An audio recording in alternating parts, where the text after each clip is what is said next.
La ville de Montpellier est très mobilisée sur ce sujet, preuve que les collectivités locales peuvent être innovantes, elles peuvent être facteurs de partenariat. Nous avons adopté une délibération cadre pour une action en faveur des femmes seules avec enfants.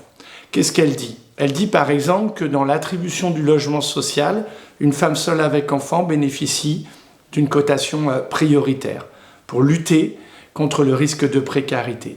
Le tarif des cantines a été adapté. Il est à 50 centimes pour une femme seule avec enfant au RSA activité. Résultat, 1100 enfants mangent à la cantine.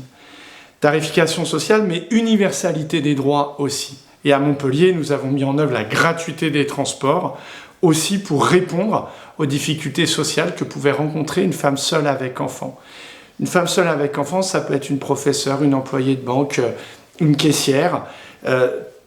C'est une réalité qui touche toutes les couches de la société. Quand vous faites la gratuité des transports, eh bien c'est la prise en charge de l'abonnement de votre collégien, de votre lycéen, et ça vous soutient en termes de pouvoir d'achat. Et puis, mesure très originale, les séjours de répit. Parce que ce que affrontent les femmes seules avec enfants, c'est la charge mentale. Elles portent souvent l'éducation des enfants. Les pères ont fui leurs responsabilités, pas tous, mais c'est souvent ce que nous rencontrons.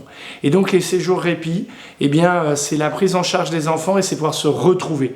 C'est pouvoir retrouver du temps libre. Comme dans les années 80, on disait il faut réduire le temps de travail pour avoir du temps libre.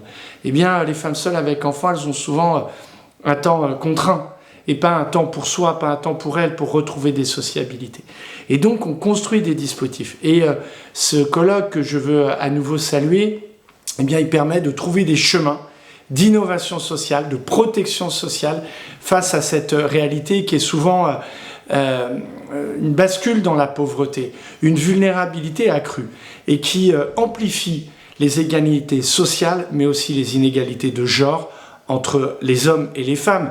Parce que quand vous êtes femme seule avec enfant, votre carrière, elle s'interrompt, en tout cas elle est plus difficile dans l'évolution. Et donc ce colloque, c'est une invitation à agir. L'exemple de Montpellier est une preuve que l'on peut agir.